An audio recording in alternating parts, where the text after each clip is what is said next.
warahmatullahi wabarakatuh. Kami dari kelompok 7 ingin memperkenalkan anggota kelompok kami. Nama saya Muhammad Benteng Pratama. Nama saya Tebagus Dimas. Nama saya Muhammad Rangka Akbar Maulana. Nama saya Febrian Hermansyah. Nama saya Almi Yegi Syafaan. Kami ingin menunjukkan hasil kerja kelompok kami. Perlawanan terhadap kolonialisme sebelum lahirnya kesadaran nasional. Kebijakan-kebijakan pemerintah kolonial yang memicu perlawanan lokal, antara lain penerapan monopoli perdagangan rempah-rempah campur tangan terhadap masalah internal kerajaan, arogansi pemerintah kolonial terhadap kerajaan pribumi, praktis diskriminasi terhadap rakyat pribumi, penderitaan rakyat akibat penerapan sistem tanam paksa, kebijakan pintu terbuka, dan politik etis. Salah satunya pemerintah kolonial Portugis saat kekuasaannya di Indonesia dimulai ketika berhasil mengambil alih Malaka pada tahun 1511 yang diperluas hingga menguasai wilayah Maluku. Pemerintahan kolonial Portugis berlangsung hingga tahun 1641. Kebijakan-kebijakan pemerintah kolonial Portugis antara lain menerapkan sistem monopoli perdagangan cengkeh dan pala di Ternate, berusaha menguasai Maluku, menyebarkan agama Katolik di daerah kekuasaan Portugis, mengembangkan bahasa dan seni musik keroncong Portugis. Pengaruh kebijakan terhadap rakyat Maluku yaitu mengganggu dan mengacaukan jaringan perdagangan. Rakyat menjadi miskin dan menderita. Tumbuh benih rasa benci terhadap kekejaman Portugis. Munculnya rasa persatuan dan kesatuan rakyat Maluku untuk menentang Portugis. VOC merupakan kongsi perdagangan Belanda yang berdiri sejak tahun 1602.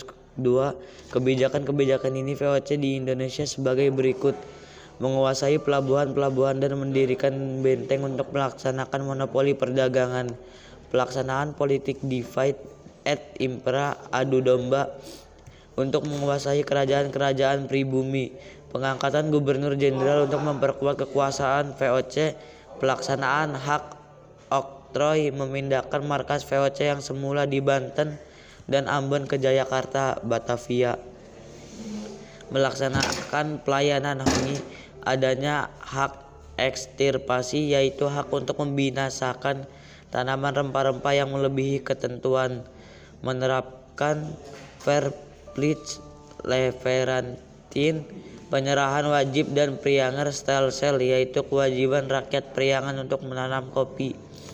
Pengaruh kebijakan VOC pada rakyat Indonesia: berkurangnya kekuasaan raja karena dominasi VOC, terpecah belahnya wilayah kerajaan, hak oktroy membuat masyarakat Indonesia menjadi miskin dan menderita. Pelayaran hongi merupakan bentuk perampasan, perampokan, pemerkosaan, perbudakan, dan pembunuhan bagi penduduk Maluku. Hak ekstirpasi mematikan harapan rakyat untuk memperoleh penghasilan lebih. Pemerintah kolonial kerajaan Belanda.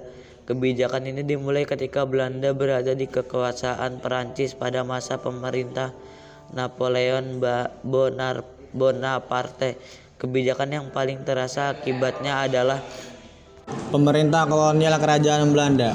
Kebijakan ini dimulai ketika Belanda berada di bawah kekuasaan Prancis pada masa pemerintahan Napoleon Bonaparte. Kebijakan yang paling terasa akibatnya adalah pada masa pemerintahan Gubernur Jenderal Daendels. Kebijakan-kebijakan yang diterapkan Daendels antara lain penetapan jumlah gaji yang tetap bagi semua pegawai pemerintah dan melarang pegawai pemerintah untuk melakukan kegiatan perdagangan, melarang penyewaan desa kecuali untuk memproduksi gula, garam, dan sarang burung, pelaksanaan sistem kontingenten yaitu pajak dengan penyerahan hasil bumi,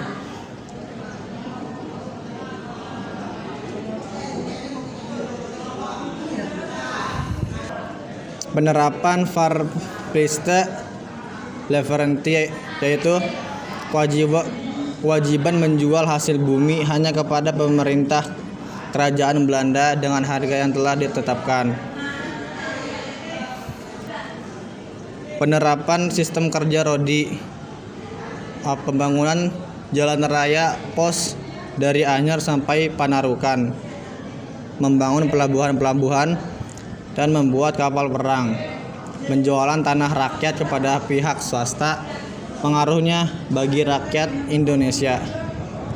Kebencian yang mendalam baik dari kalangan penguasa maupun rakyat, munculnya tanah-tanah partikelir yang dikelola oleh pengusaha swasta, kemiskinan, dan penderitaan rakyat Indonesia yang Perlawanan di Kalimantan Selatan tahun 1859 sampai 1905. Di Kalimantan Selatan, Belanda telah lama melakukan campur tangan dalam urusan Istana Banjar. Puncak kebencian terhadap Belanda dan akhirnya meletus menjadi perlawanan ketika terjadi kericuhan pergantian tahta kerajaan Banjar setelah wafatnya Sultan Adam tahun 1857. Dalam hal ini Belanda mengangkat Pangeran Tamjidillah sebagai Sultan Banjar. Rakyat tidak mau menerima sebab Pangeran Hidayat yang lebih berhak dan lebih disenangi rakyat. Pertempuran rakyat Banjar melawan Belanda berkobar pada tahun 1859 di bawah pimpinan Pangeran Antasari. Dalam pertempuran ini, Pangeran Hidayat berada di pihak rakyat.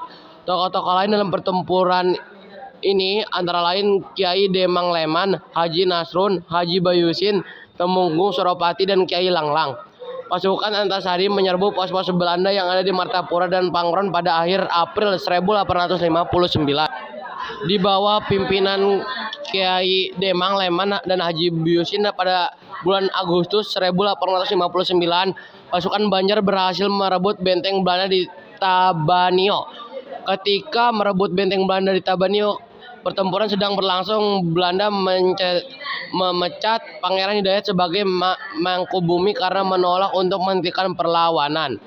Pada tanggal 11 Juni 1860, jabatan Sultan kosong karena Sultan Tamjidillah diturunkan dan tahtanya oleh pihak Belanda Andresan.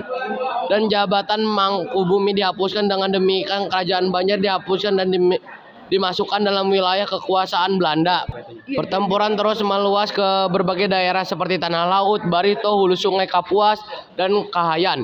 Dalam menghadapi seserangan ini, Belanda mengalami kesulitan. Namun setelah mendapatkan bantuan dari luar, akhirnya Belanda berhasil mematahkan perlawanan rakyat. Pada tanggal 3 Februari tahun 1862, Pangeran Hidayat tertangkap dan dibuang ke Jawa.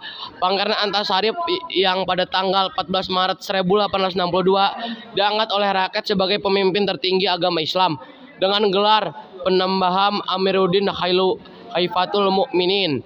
Gugur dalam pertempuran di Hulu Tewe pada tanggal 11 Oktober 1862. Sekian dari kelompok kami. Kurang lebihnya mohon maaf.